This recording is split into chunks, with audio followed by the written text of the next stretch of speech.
আজকের গল্প বরাত জোরে রক্ষা পাওয়া। গল্পটা শোনার পরে যদি আপনাদের মনে হয় যে গল্পটা আপনাদের ভালো লেগেছে, তাহলে অবশ্যই আমার চ্যানেলটা একটু সাবস্ক্রাইব করে আমার পাশে থাকবেন এবং বেল আইকনটাতে প্রেস করে অলে ক্লিক করে দেবেন, যাতে আমি ভিডিও পোস্ট করার সঙ্গে সঙ্গে আপনাদের কাছে নোটিফিকেশান পৌঁছে যায়। আজকের গল্প বরাত জোরে রক্ষা পাওয়া। তিমিরবরণ ভট্টাচার্য উত্তর পূর্ব সীমান্ত রেলের নিউ মাইল জংশন স্টেশনের এক রেলরক্ষী বাহিনীতে কাজ করেন।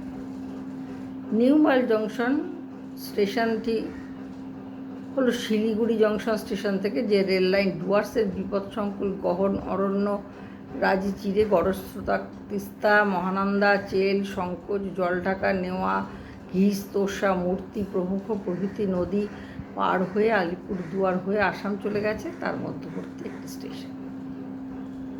স্টেশন ছাড়লেই একটু পর থেকেই বিস্তৃত গহন বনানি শুরু।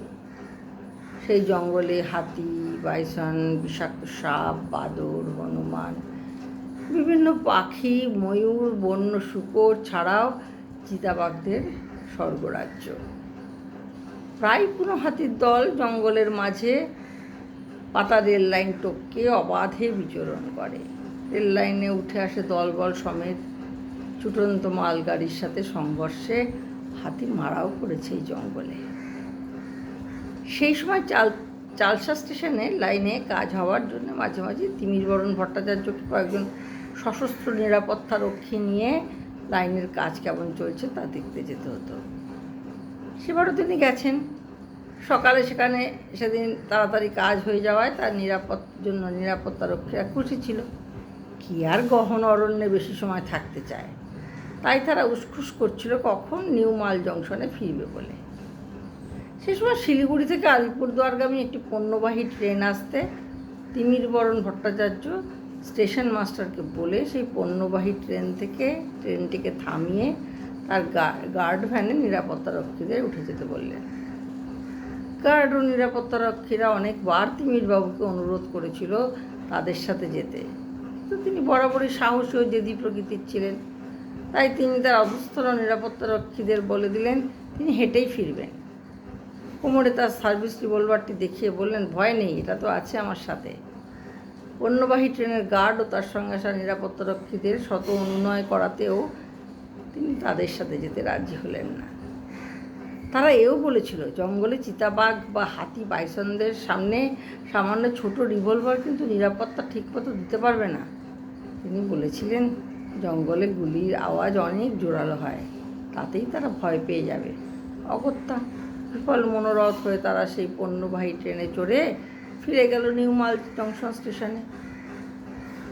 ট্রেন জঙ্গলে অদৃশ্য হয়ে যেতেই তিনি স্টেশনের প্ল্যাটফর্মে থাকা একটা ছোট চায়ের দোকানে বসে এক কাপ চা খেয়ে গোটা 2 ডিম দেওয়া বিস্কুটের প্যাকেট কিনে প্যান্টের পকেটে রাখে ও সাথে সাথে থাকা জলের বোতলে জল ভরে চা বিস্কুটের দাম মিটিয়ে স্টেশন মাস্টারের সাথে দেখা করলেন।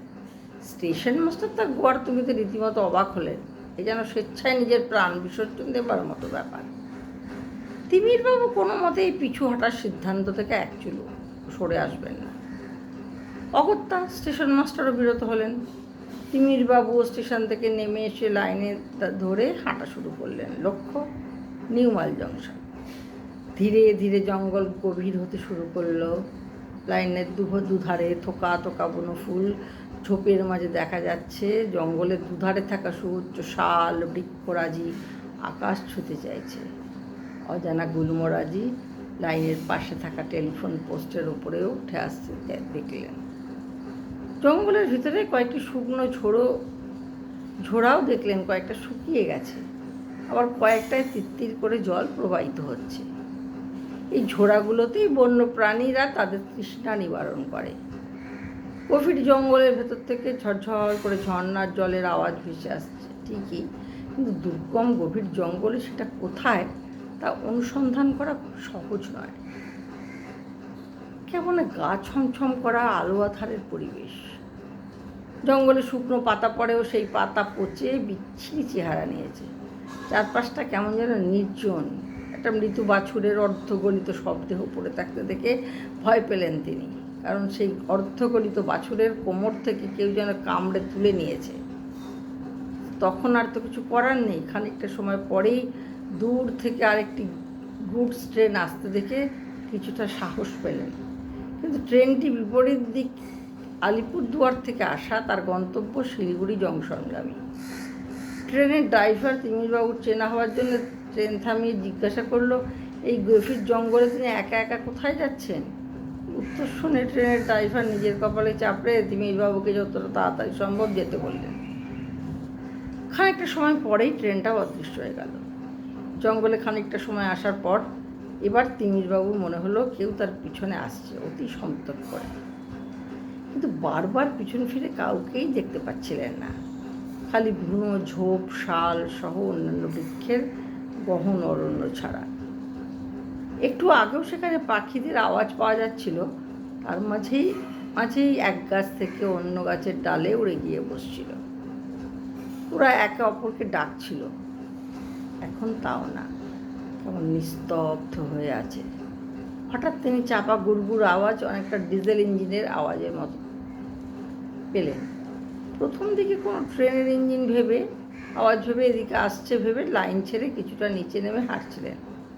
হঠাৎ আচমকাই পরিবেশটা নিস্তব্ধ হয়ে গেল। দূর থেকে ভয়ার্ত শিয়ালের আড়ষ্ট ডাক শুনলেন। তিনি চারপাশ তাকিয়ে কিছুই দেখতে পেলেন না, তাই আবার লাইনে উঠে হাঁটতে থাকলেন।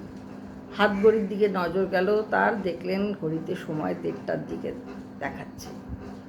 খানিকটা সময় পরেই আবার সেই গর্জন শুনতে পেলেন, কিছুটা জোরে এবার, আর চারিদিক তাকিয়ে কিছুই দেখতে পেলেন না। খানিকটা সময় পরেই আবার একই রকম আওয়াজ, সেটা আরও কাছে। তিনি এবার ভয় পেলেন। মনে মনে ভাবছেন এরকম নির্বুদ্ধিতার পরিচয় না দিলেই পারতেন, কিন্তু কিছুতেই তো করার নেই। এই ভাবতেই দূর থেকে আবার গুড়গুড় আওয়াজ শুনতে পেলেন, সাথে ডিজেল ইঞ্জিনের একটানা হর্ন। মনে হচ্ছে কোনো খালি ইঞ্জিন এগিয়ে আসছে। তিমিরবাবু অবাক হয়ে ভাবছেন, খালি ইঞ্জিন তো এভাবে হর্ন বাজায় না, কী হলো? ভাবতে হর্ন দিতে এক ডিজেল ইঞ্জিন পেছন থেকে এসে তার সামনে দাঁড়িয়ে পড়ল। ইঞ্জিন থেকে তার চেনা ড্রাইভার তাড়াতাড়ি তিমিরবাবুকে ইঞ্জিনে উঠে আসতে বলল। সহকারী চালক সমানে ইঞ্জিনের হর্ন বাজিয়ে চলেছে, 2-3টি ফায়ার ক্র্যাকার জঙ্গলে ছুড়ে দিচ্ছে।